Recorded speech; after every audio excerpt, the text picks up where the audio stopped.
I'd like to invite our other lovely speaker to join us, and the three of us are going to have our last Pain Society of Alberta World Pain Summit moderated question and answer. And I'm really excited. I know I was pausing, but I'm kind of just savoring it. And what a lovely way to build on what Dr. Neff said, to build on what a lot of our speakers and presenters have spoken about.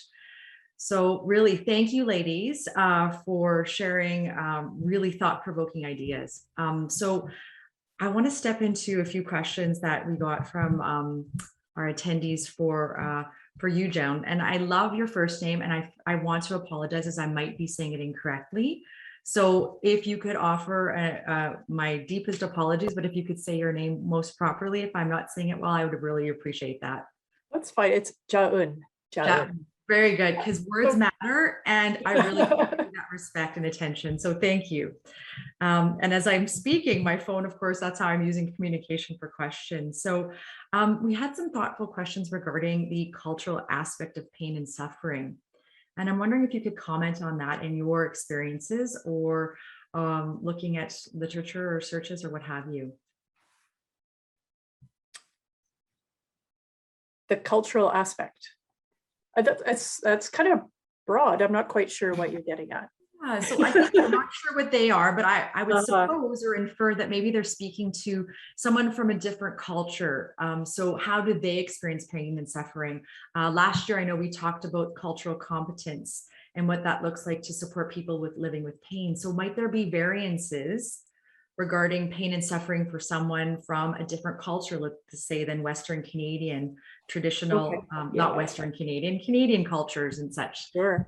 I think pain and the experience of pain and suffering are universal. I don't think that people from different cultures experience pain and suffering that differently, but I think what does differ quite a bit is how much we're allowed to express it and talk about it. I think in some cultures there is a need to show a stoic face, to not really admit that you're feeling pain and discomfort more than others. And I think that there's quite a bit of cultural variation there.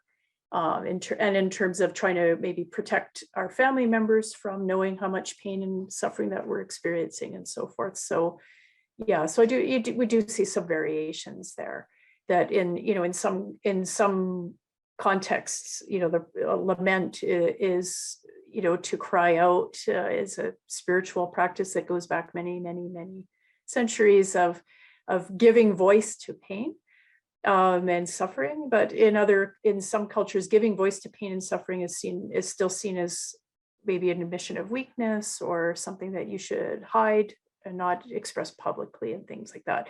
And I did experience that to a certain extent living in Asia, where, if there was something that I was uncomfortable with, I would just talk about it. And then at some point somebody said, I don't know if you're strong enough to actually be here, living here. And I'm like, what are you talking about? I'm fine. And they're like, yeah, but you keep saying about your pain, you have pain here and there. And I was like, oh, I guess we don't talk about it. So yeah, so there is a little bit of contextual difference depending on where you are. That's good self-reflection, because I think we're always learning, and I think we need to continue that conversation, because there could be variances. We're only scratching the surface sometimes, and that's part of our learning as well.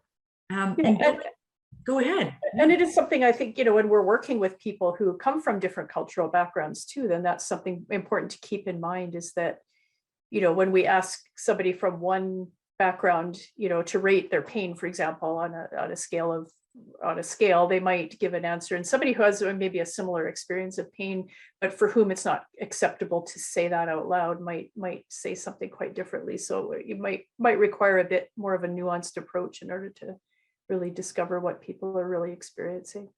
Absolutely. Anything to add, Liz? I think going back to what Marnie talked about on the first day of the World Pain Summit, is that treating others as they wish to be treated. And I think the second piece around that is being unashamed to ask and to learn. Because I think sometimes when we talk about culture, we all of a sudden get this pressure that we're supposed to understand every single culture flawlessly so that we don't ever make a mistake. And again, as you said, it was really a learning experience. So really tapping into that, how do others want that experience to be, and what do they want that to be like? And at the same time, being open and honest about where your limitations are and without judging it, and being able to learn about that cultural piece. No, I like how you said that. Like, I think in essence, we're here to learn, and we may make mistakes. And I think we need to, seek information and then act on that. So thanks, ladies, for stepping into this question, because I don't think there's any right answer. I think it's just exploring that with each other. And that's what we want, I hope, for everyone out there in virtual land, so to speak.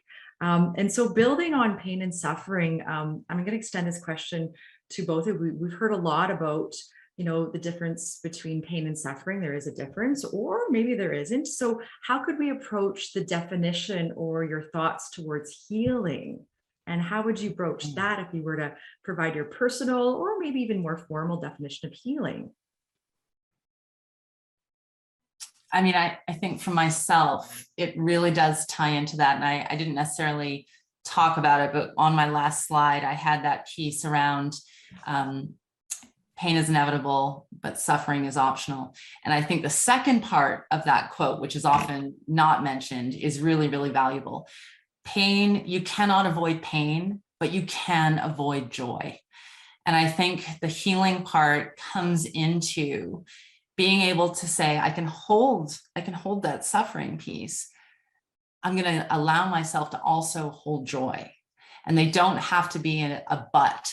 I would have joy, but I'm suffering. It can be, I can have joy and I can have suffering. So for me, I think the healing is all about recognizing that you can have both of those, and where you find them is going to be different for every individual. But I think they can be there. What would you like to add?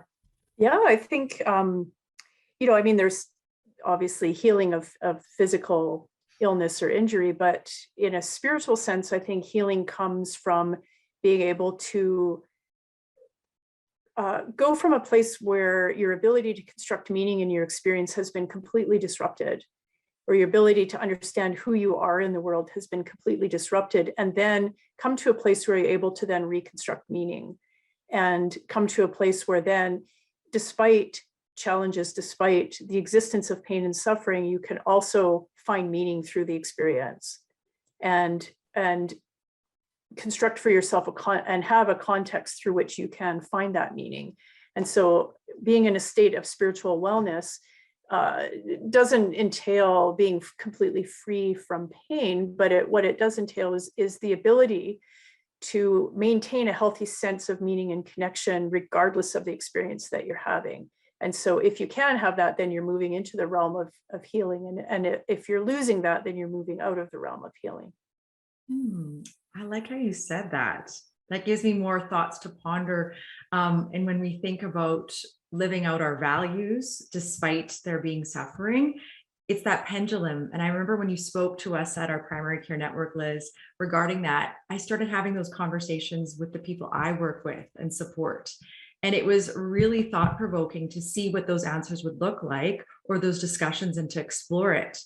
And somewhat like self-compassion might be new for others, we need to practice. So I'm going to ask the two of you, you are familiar with self-compassion. You may even work with your clients or your patients.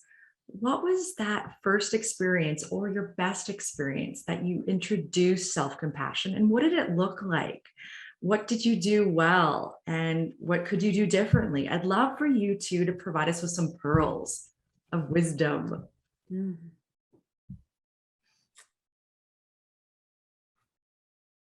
Wow.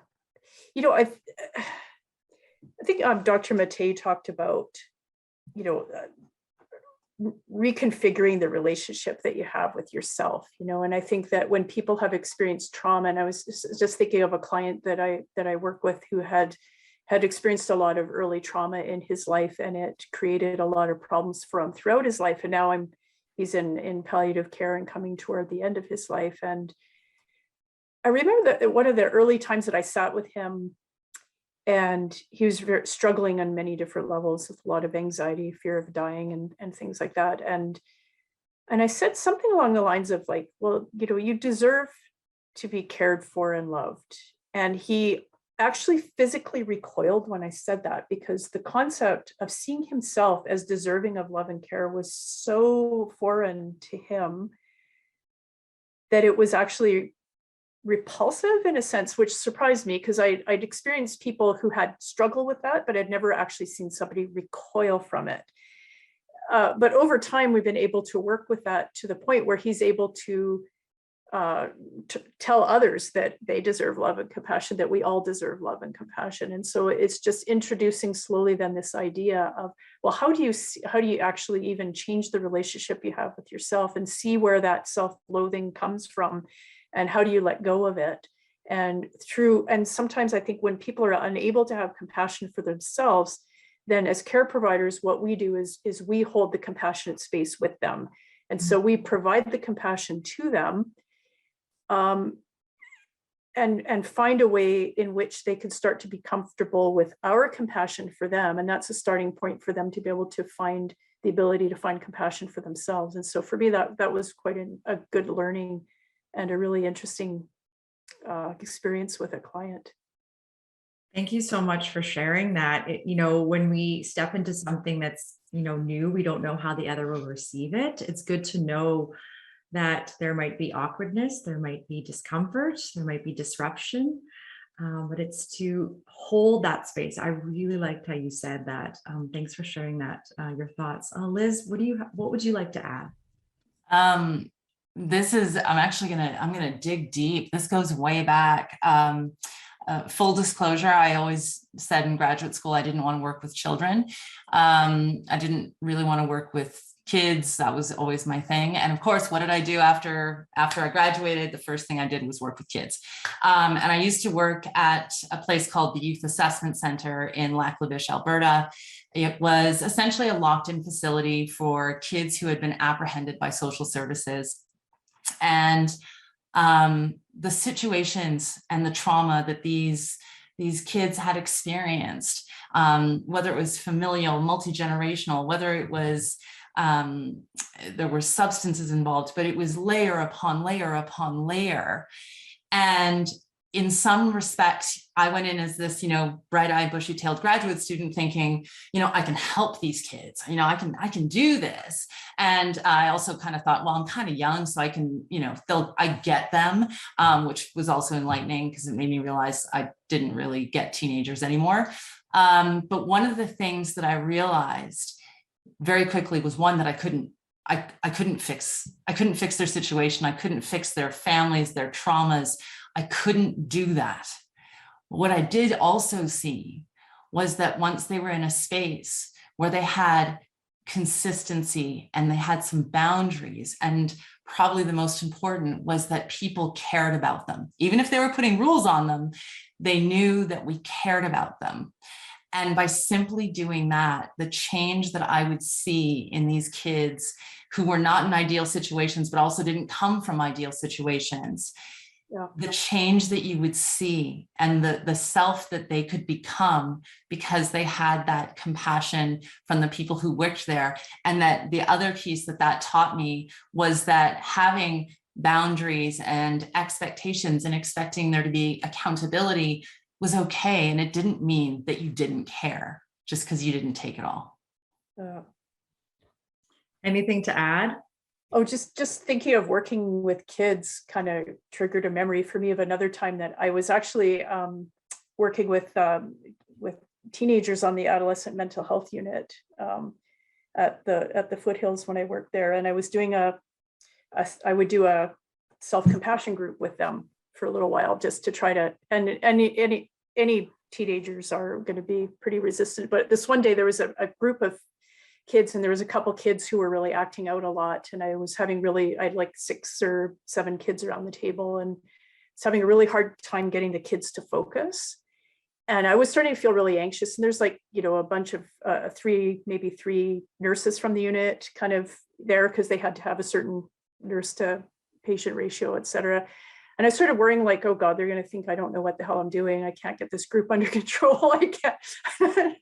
And then I just suddenly I thought, I felt like fleeing from the room because I was starting to feel really uncomfortable. I thought, okay, I'm really messing this one up. And then suddenly I thought I can just apply self-compassion to what I'm doing. And I started saying out loud, I just said, look, I'm starting to feel really anxious. I feel like fleeing from the room. I'm worried all the nurses sitting over there are going to think I don't know what I'm doing. And then I said out loud how I would use self-compassion on myself in that moment. And the kids started paying attention because suddenly I wasn't like there as like this authority figure, but I was there as somebody who was struggling too. And it just facilitated a connection, which kind of broke the tension and helped me get through it and helped them to actually maybe learn a little bit, whereas otherwise they may not have. So that was sort of a different way of approaching it. But well, and it speaks to what Dr. Neff spoke about, how she spoke out loud with her son. And I think if we do that, we show vulnerability in a strong, really real way, authentic way, if I could use that word. And it allows folks to break down those barriers that you're working with. And we are all human. And, you know, you said this a couple of days ago, I think, Liz, you know, we're all human in the sense of how we handle things and how we deal with things and what have you. And so I really appreciate the two of you just stepping in and providing your insights, providing your experiences, as we hope that we can continue the conversation and continue practicing when we get to work on Monday, or when we're working or living with our family members or loved ones. And really that's what this is all about. And this is what the World Pain Summit has all been about. So I would love to continue the conversation, but I'm going to end it on that, if that's okay. And I want to thank the two of you for being a strong ending for us and to build on what Dr. Neff said. So thank you for your time, your attention, and your expertise. So most appreciative. all right, thank you. Thank you. Thanks.